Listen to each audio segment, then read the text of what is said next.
তোমার নাম কি? শুভজিৎ দত্ত। গুড। তোমার বাড়ি কোথায়? নতুন দমদম ক্যান্টনমেন্ট নতুন বাজার মনসা মন্দির। গুড। তা তুমি যে ভিটিটিআই কলেজে কি ট্রেনিং নেওয়ার জন্য এসেছিলে? TV, fridge, washing machine.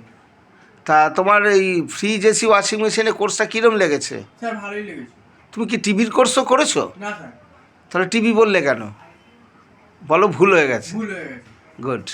তা ফ্রিজ এসি যে ট্রেনিংটা তুমি নিলে তা তোমার কীরকম লেগেছে? স্যার ভালোই লেগেছে। তা প্র্যাকটিক্যাল থিওরিটিক্যাল ক্লাসে কোনো অসুবিধা হয়েছিল? না স্যার। স্যারেরা যে তোমাদের ক্লাসগুলো দিল? স্যার আমাদের দুটো স্যারই অনেক ভালো, ভালো করে বোঝায়, ভালো করে বুঝিয়েছেন। গুড। তা তোমাকে ভিটিটিআই থেকে পাস করার পরে তোমাকে কোনো কোম্পানিতে প্লেসমেন্টের সুযোগ দেওয়া হয়েছিল? হ্যাঁ স্যার, দেওয়া হয়েছে। তা তুমি কোথায় ইন্টারভিউ দিয়েছো? Samsung Baguiati. Good.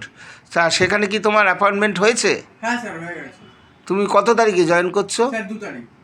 Very good. ঠিক আছে, ঠিক করে কাজ টাজ করো, যখন যা অসুবিধা হবে আমাদের সাথে যোগাযোগ রাখবো। Thank you.